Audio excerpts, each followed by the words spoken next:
Okay, this is September 12th, 2020. Okay, I'm standing on the sidewalk in front of my houses.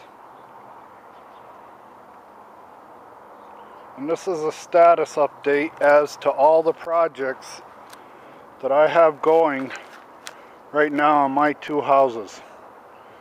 Okay,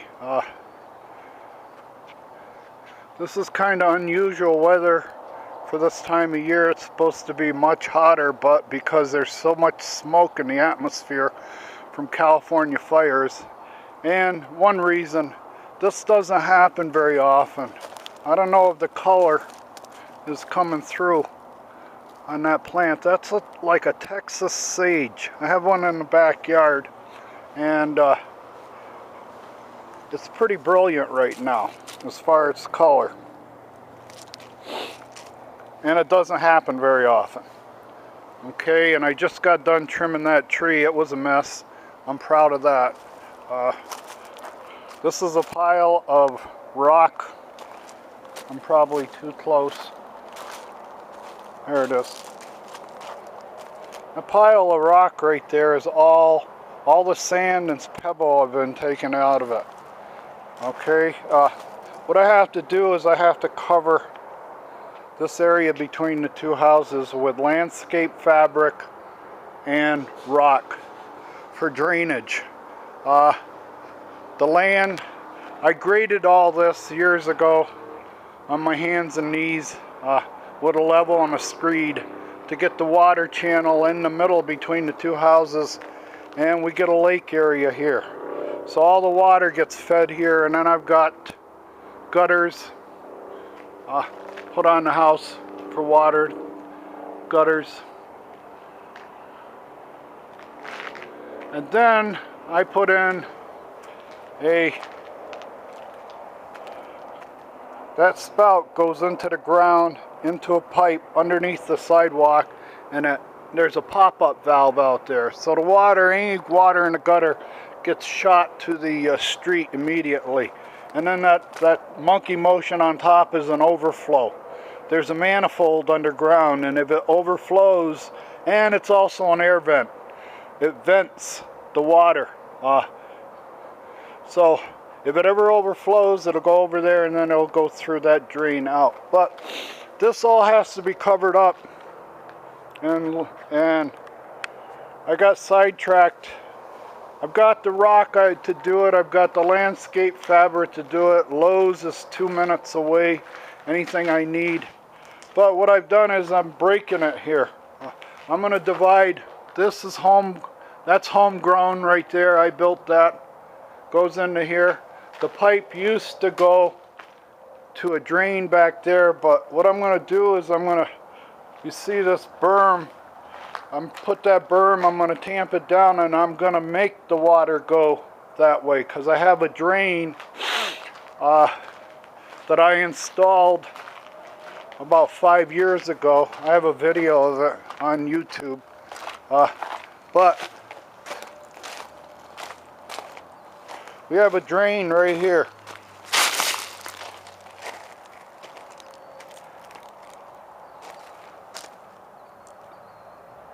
There it is. Okay, that's a 4-inch drain that runs out under the lighthouse out to the golf course to a dry well. I got a big cavity up there that's filled with leach rock, big chunks of rock. So it's an airspace where the water can go. And what I'm doing is sculpting everything now is going to come this way. And this is all rework. This is all rework. I have to do it over again. I did it 5 years ago or 2 years ago. This is like the third attempt to try to get this working. But I thought I could get away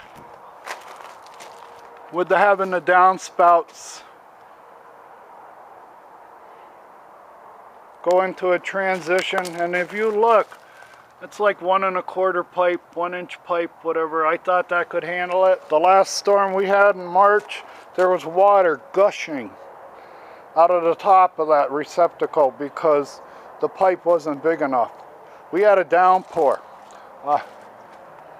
So that's inadequate. A lot of spillover had to come, and this drain right here, if I can find it, right there, that drain had to handle everything that was landing in this square, had to go through this drain. I've taken care of with the gutters. I had to do gutters because this, before I did the gutters, all the water was landing next to the house and staying there. They had my my land sculpted backwards, 180-degree outs. But anyway, I did the same thing here on this house. This is where Gene was living. Same thing, gutters, the works. Well, like I said, in March, we had such a storm that water was gushing out the top. So this is my throwback net. It's sit in the sun now for about 2 years, and all the cords and bungees and everything is rotted. I think the net's in good shape, but everything else is rotted. That's got to be replaced. And I planted these, there's about 15 Italian cypress that I planted here last year, I think, at the beginning of the summer. But the job I did running the irrigation to the plants, the rabbits got to it. The rabbits know, they have an automatic clock in their head. If you set the timer for 5:15 at night to come on, at 5:14 they're waiting by the emitters for a drink. I watch it. It's amazing. Mother Nature. But anyway, they chew the emitters, and I got leaks in the beginning of summer. When we started breaking records every day, that's when I got the leak. And that meant uncovering a lot. I didn't take a video of it. I was too busy trying to get the job done, but I had to do a lot of work just to uncover it. Now I'm covering it back up with a much bigger pipe. Okay? I got the same monkey motion there. I left this the same. I was going to tear it out, but I have a bump out here. I'm thinking about making a homegrown gutter and catching all that water and hide it along here and run it down through here, and I'll be able to capture. And then if you see off in the distance, there's another homegrown gutter that I did that too, and that goes into a bucket. You see that bucket, and that bucket is plumbed to the street. So the water that comes off that roof goes into there, into the bucket, into a pipe, and then routed to the street to get it away from the house. So I was going to do the same here. Let me back out.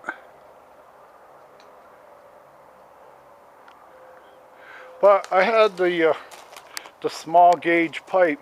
You can see it right there. I covered it up yesterday. But right now my job is that we go down this, the cactus are more or less on the property line. And as we go down, you can see where I've filled in. I've moved a lot of rock in the last couple of days. It's been cardiovascular workout, man. It's like going to the gym all day. But here's what I got to do this morning. If you look, and I'm backed out enough. Yep. Okay, well, we're walking down, and I have to sculpt. I have to sculpt a little more pitch or gravity over this distance. I probably got 25 feet here of distance.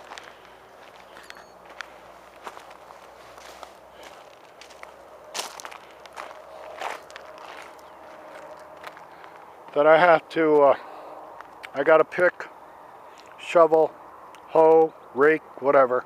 What I have to do is I have to make a ditch with a sufficient drop to keep the water moving. I think I have enough drop from, let's zoom in on the spout. The spout is there, and I think I have sufficient drop to get it to there, and I want to increase it a little more. I have quite a bit of drop, a lot more drop over a shorter distance, or for the distance that I have, I got a lot of drop, so I'm going to take advantage of it. But for the next couple hours, this is what I got to do. And these are my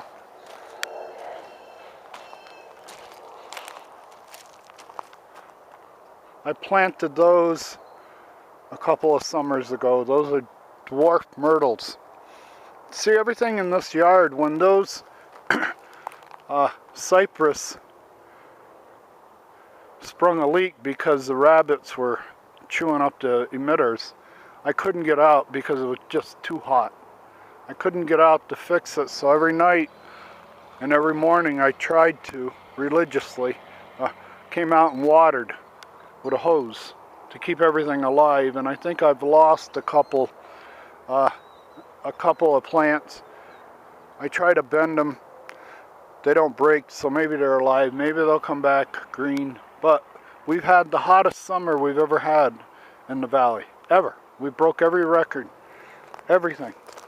But I just want to show you the property line. Okay.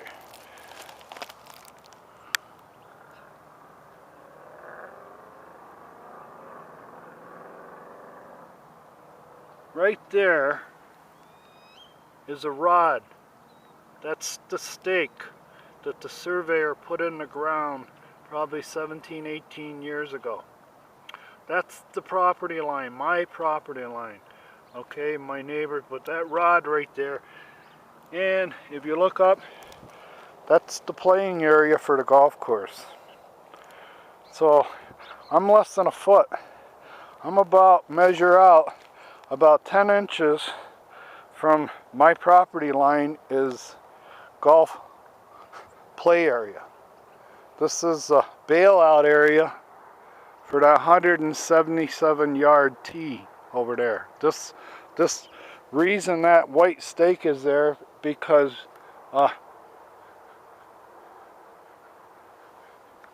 to have a tee that long and that you have to have a huge bailout area, even though the hole is down there on the other side of the cart path. All of the holes is outside, is to the left of the cart path. That's the hole, okay? But they've got, what, 50, 60 feet here of bailout area right up to my property line. Right there.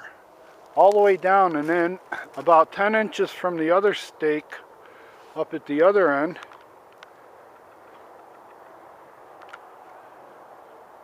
that's out of bounds for the golf course. That's out of bounds. Okay? So, anybody that's going to tee off from 177 yards out, the long tee, and today there's going to be a lot because you see that truck right there? That's a local dealer who about once a month sets up a hole in a one contest. So for all day long today, no matter who is holding the club or how many times they've hit a golf ball or if they've ever played golf before, if they're a man, they're going to have to hit from back where the truck is, the longest shot, and the women are hitting from there. They've taken all the tee boxes. This 190 or 110 yard tee box that's usually here every day for women, right there, they've taken all the tees and pulled them back. Now the women's shot probably is about 157, 158 yards, and the men's shot all day long, no matter who's holding the club. a beginner, a pro, an amateur, somebody with a homegrown swing, they're not going to have the choice of moving up and playing the easier tees to match their game. For the hole-in-one contest, they're going to be made to try to hit a ball maybe 177 yards to the pin, and they've never hit a ball over 150 yards in their life, ever. They're just starting. And this is out of bounds. This is foul ball territory right here. What you're looking at is foul ball territory. Okay? I have to deal with every shot that's mishit from over there, and it's going to happen all day. I'm thinking about setting up a camera to keep an eye on the tee box, because the last time they did this, my house got hit. I got in a discussion with one of the people who set up the thing about how unfair it was for you to be targeting my house with amateur golfers all day. And the guy, it went right over his head. He never even got it. That's the sensitivity of the golf industry right now. They don't get it. But this house, that house is mine. Okay, I hope by this evening all this is covered up, like this patch here. Okay, but this is what I got going. I'm trying to finish it all, because in 2 weeks, about 12 days, I'm going to be getting on a plane and going back to New York. Vermont, New York. I'll fly into New York, but I'm going to be in Vermont too most of the time. Okay.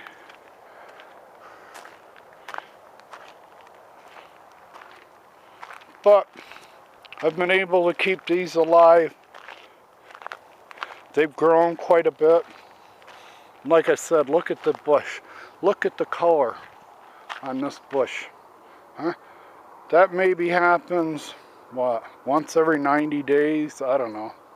But the cool weather, as soon as it got cool, and I'm standing out here with a camera, and it should be a lot hotter. It should be about 15 degrees hotter. But these all have to be trimmed. I have to get on the bottom of them and check all the emitters, make sure all the emitters are working right. I want to trim them, get an even height. But the last time they had one of those truck hole-in-one contests, a kid hit one in my yard and immediately started crossing these bushes. I had to come out on the patio, and I said, "Where are you going?" He said, "To get my ball." I said, "Get off my property, stay off my property." He couldn't believe that I was telling him that I didn't want him on my property going after a ball that he hit from 177 yards away and hit a foul ball, and now he's going to walk. He was going to step across these plants. This happens all the time. This is protocol here at Sundance. All right? When these guys walk out after paying their greens fee, they bought a day pass. They figured this is patio golf, so I just bought a day pass to everybody's patio. And nobody's going to say anything because it's a harmless, just a harmless golf ball. Okay? It's only a golf ball. All right? Maybe somebody that's owned a house on a golf course might understand the insensitivity that's going on here. The encroachment, the reckless endangerment, the criminal negligence, you name it. All right?